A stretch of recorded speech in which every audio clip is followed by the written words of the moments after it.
Hi guys, I'm Anissa and I'm back with another video, and today I wanted to do another first on my channel. I can't believe this is the first time I'm going to be doing it. My channel is almost a year old and I have not yet done a single book review before, but today is going to be the day.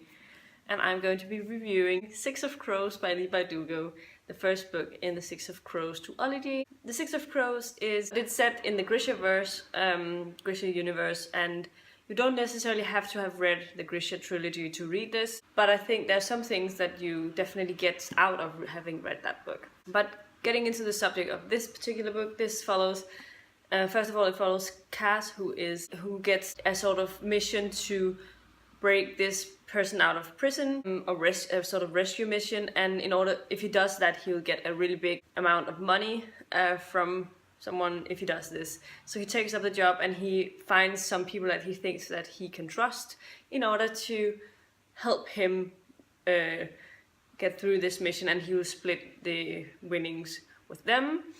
And so this is sort of a group of misfits in a way.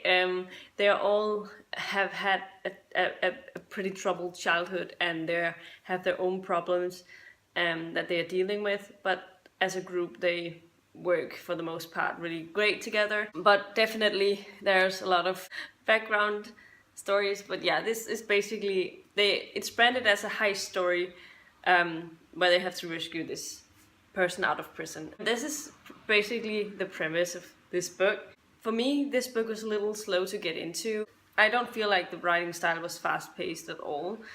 And I really enjoy these slow-moving books for the most part, but I just think I wasn't expecting this when I went into this book, that it would be written in this sort of style, because I don't remember the Grisha trilogy to have been written in this sort of way. But that being said, I really started to get into it when I was about 150 or so pages in. I really felt like the story started to take form, and I really enjoyed the characters, especially Nina and Ines. I think they were really, really interesting characters. They were really, really strong characters. I had my issues with Cass for the most part, but I felt like we got a lot of background story, especially from Nina and Matthias. Backstories, there was a lot of that.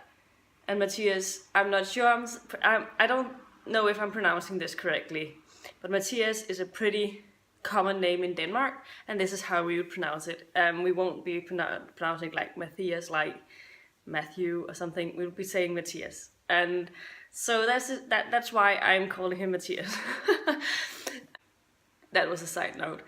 And but I enjoyed that story. I think that was an interesting, I'm not sure if I love this relationship, but I definitely think that it has a lot of angst, and I like that aspect of it. Felt like they had a lot of things going on for them. I wasn't really a big fan of Cass and Ines, as a lot of people I know are so far. Maybe it will change with Crooked Kingdom, I'm not sure. But my favorite thing, there's also a lot of diversity aspects in this. I think all of these different characters has sort of different background, people of color and stuff, and there's 2 queer characters in this one, and I think that was my favorite. But the queer characters were really, really interesting to follow. I think the diversity elements of this was handled really, really well. Yeah, as I said, the characters were really interesting. They had a lot of things going on for them individually, but also some of the couples. Yeah, as I said, I shipped some of it, and I'm definitely intrigued to see where Crooked Kingdom will go. Yeah, and as I said, I enjoyed the amount of diversity in this one. I think the author handled the different diversity aspects really, really well. Pretty true to, I think there was not any problematic issues about that. But I feel like this book being branded as a heist story is out there. I don't feel like this was a heist story. This is breaking someone out of a rescue mission, or bringing someone out of prison. I know that they get a huge amount of money for doing this, essentially, but a heist story to me is more like a bank robbing or something like that. And the heist only happens in the last 150 pages or something like that. And up until there, it's a lot of background story about these characters instead. But I did enjoy the multiple perspectives. I think that gave this book another feel, that you got to know all of the characters separately in a great way, and we didn't only follow things from one perspective as we did in the Grisha trilogy. This Ended up being a 4-star read for me, and I definitely enjoyed it, but it took some getting used to in the beginning. But let me know in the comments down below if you've read this book and what you thought of it, if you agree with any of the things that I've been saying. But yeah, if you liked the video, please give it a thumbs up, subscribe to my channel if you haven't already, and I'll see you in my next video very, very soon. Goodbye!